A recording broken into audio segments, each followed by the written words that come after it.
looking for fixers. If you have the ability to do some handiwork yourself or to have access to people who can, buying a fixer-upper or buying a fixer-upper that might mean just really just what we call a cosmetically dated home, where the fixing up is generally just more cosmetic in nature.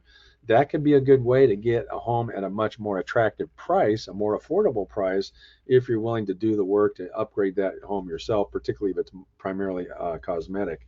And then overall, the biggest strategy advice I could give you is think long-term wealth building, not short-term on rates.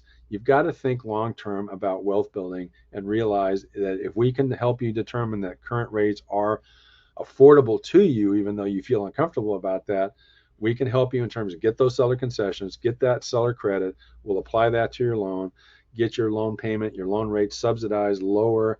And we could do that maybe for 2 to 3 years with these buy downs. And that gives you the opportunity for a refinance later. And then you'll be able to more affordably handle that mortgage and the home longer term. So all those strategies can help you in this current environment. Art, I'm curious. It's like all things are equal. As an example, that old saying, "A bird in the hand is worth two in the bush," kind of thing. And I'm just curious, when you talk about a seller concession being more valuable than asking for a lower price, how does that work out? Well, as mentioned before on the show, and I tell people all the time who want to buy a home, the requesting a seller concession in terms of a lower price offer below list, yes, it will help you lower your monthly payment on the mortgage portion of that, um, simply because your loan amount will be lower than if you offered full price.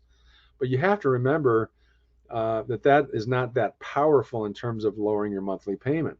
If you have a home you're looking at that's 600,000 and you want to offer 570,